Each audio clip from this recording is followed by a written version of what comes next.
Hello, today we will be talking about conservation hunting in Africa.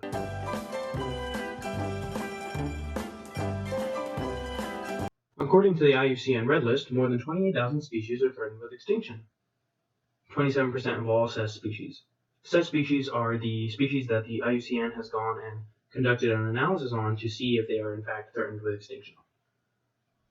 Now, these animals are under threat of extinction for various reasons. This includes climate change, loss of habitat, and poaching or overhunting in some regions. As far as poaching goes, for elephants and rhinos, more of them die to poaching than from natural causes or conflict with humans. This is due to the fact that elephant and rhino parts are sold for various reasons around the world, almost always illegally. To combat population decline and poaching, these animals must have their natural habitats maintained. This also requires that these habitats be protected from poachers, which brings us to this picture here from the African Wildlife Foundation of a game guard and a rhino. Game guards, or wildlife rangers, are tasked with protecting animals from poachers or illegal hunters.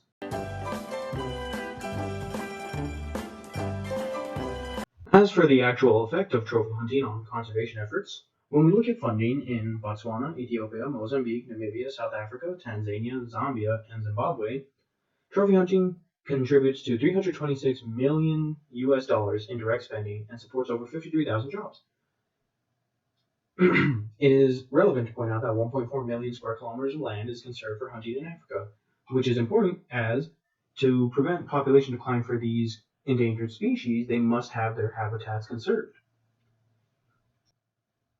Where hunting is the primary income source for conservation efforts, because photo safari operations or agriculture are not economically incentivized or lucrative, trophy hunting is important in those areas because of the fact that it is the primary source for conservation funding.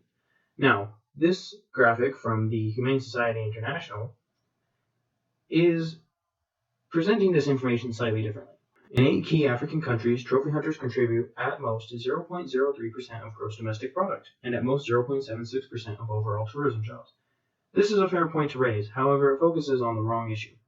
It focuses more on the impact of trophy hunting on the countries and their overall economic well-being, and not on the impact of trophy hunting on the animals that are actually supposed to be under conservation.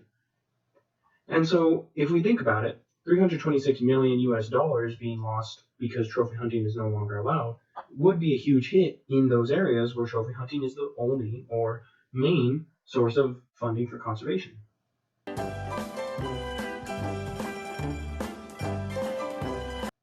Because trophy hunting provides economic incentives, we must also establish that it is sustainable. It is sustainable as long as unsustainable quotas are not set, poaching is kept in check, corruption and misconduct are kept to a minimum. Unsustainable quotas basically means that the organizations allow an amount of hunting that is not sustainable with the population and reproduction of a species of animals. Corruption and misconduct kind of go hand in hand with that. If people are letting quotas be too high because they're getting paid to do so, or if they're letting hunters hunt animals that they're not supposed to be hunting, that will contribute to overhunting of these species and would be basically no better than poaching. The AWF, the African Wildlife Foundation, tries to get communities around these animals to learn about the animals themselves so that there are fewer poachers and there is less incentive for people to be corrupt or to allow the hunting of these animals when it should not be allowed. And that's by educating them about these animals and showing them that these animals are in fact an economic opportunity and need to be preserved, not only for that reason, but because they need to be kept from extinction.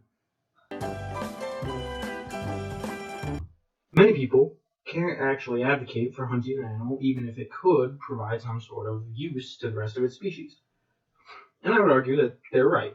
There is really no justification for hunting an animal if you're applying the golden rule of treating things as you would have yourself treated. But if hunting a few of a species could save the species overall because it provides funding that is critical to preserving that species, then it is viable to do so.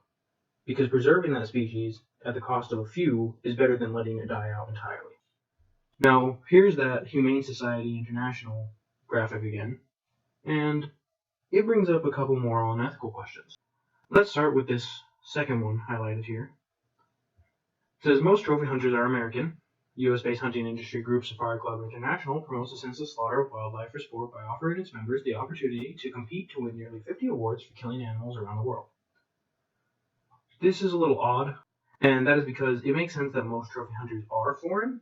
The fact that it's U.S.-based doesn't really mean anything. This organization is corrupt and it's promoting improperly organized wildlife hunting organizations, which it shouldn't be. If it is, then definitely it's in the wrong. But if not, it should be okay. These 2 points here, they relate to killing stronger males and the results of that. And this is mainly addressed in proper management. If a hunting operation is properly managed, then it shouldn't be allowing this sort of issue to come up where stronger males die and then rival packs of animals, like this example here with lions, cause more unintentional deaths, which would be a drastic lowering of the population. And then also where stronger males die and juveniles become more of a threat and more of a problem, that shouldn't be a problem. As long as the operation is properly managed, these two shouldn't be an issue. This bottom one, trophy hunting being plagued by the issue of canned hunting, that's not conservation.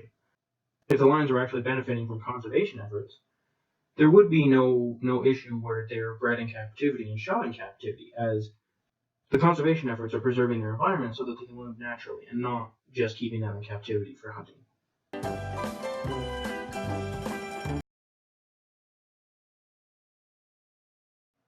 Solutions.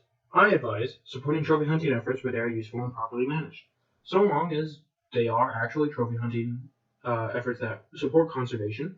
There's a clear need for them as there are no other economic opportunities in the area. Another option is to donate to organizations like the World Wildlife Fund and the African Wildlife Foundation. Donations may not provide enough money to completely eliminate the need for trophy hunting in areas where there is little other conservation income. However, it could reduce the need for it and also help communities in those areas, further providing incentives for them to protect wildlife. If you do want to go trophy hunting, go ahead and do so as long as the operation is ethically and effectively carried out. If it's corrupt, if it's illegal, if it's fairly shady, don't do it. It'll cause more harm than it will good.